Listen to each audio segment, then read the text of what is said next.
Hello friends, আজকে আড্ডা প্রবন্ধ থেকে আরেকটি মূল্যবান প্রশ্ন উত্তরের ক্লাস নিয়ে আমি কেবি স্যার তোমাদের সামনে হাজির হয়েছি।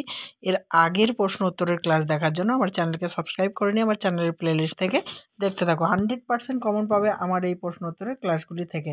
দেখো, আজকের প্রশ্নটি হচ্ছে, কায়রোতে তামাক বিস্ময়বোধক চিহ্ন।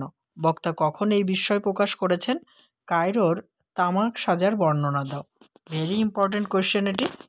দেখো, প্রথম প্রশ্নের উত্তর, কায়রোর কাফে দ্য নীলে আড্ডা দিতে গিয়ে গ্রিক সদস্য মার্কোস কফি পরিবেশনকারী একটি ছেলেকে তামাক সাজার কথা বললে প্রাবন্ধিক বিস্মিত হয়েছিলেন। পরের প্রশ্নের উত্তর, কায়রোতে তামাক সাজার কথা শুনে প্রাবন্ধিক বিস্মিত হলেও তিনি সেখানকার তামাক সাজার এক রাজকীয় বর্ণনা দিয়েছেন। প্যারাচেন্স কফি পরিবেশনকারী ছেলেটিকে তামাক সাজতে বললে ছেলেটি একটি ফার্সি হুকো এনে হাজির করে, তবে তাতে 3.5 গজি দরবারি নল ছিল না। সমস্ত জিনিসটার গঠন যেন কেমন ভোতা ভোতা জরির কাজ করা ছিল।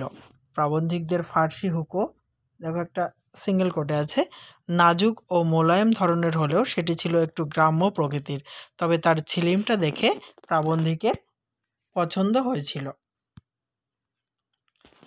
কারণ সেটি ছিল অনেকটাই বড় ধরনের।